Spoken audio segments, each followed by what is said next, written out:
আমাদের 35,000 কোটি টাকার উপরে আমাদের আপনার পেট্রোলিয়াম প্রোডাক্টে সাবসিডি দিতে হচ্ছে। সো আমরা যা হিসাব করছিলাম 27,000 অর্থ বছরে আমাদের যা খরচ হতে পারে তার থেকে 35,000 কোটি টাকা অলরেডি বেশি খরচ ধরে না, অলরেডি 35,000 কোটি টাকা।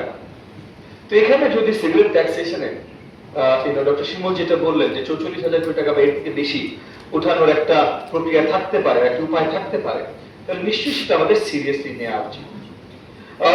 আমাদের সরকার থেকে আমরা নিতে চেষ্টা করব।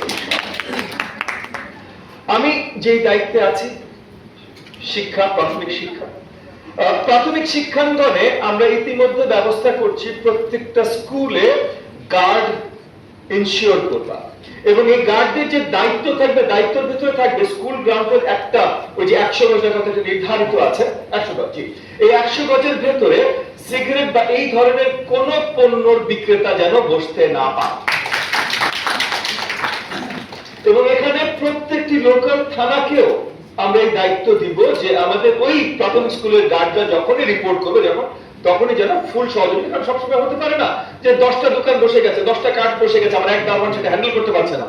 তো যখনই থানাকে জানানো হবে থানা যেন অগ্রাধিকার দিয়ে এটা ব্যবস্থায় যায়। তো এই কাজগুলো আমরা করছি।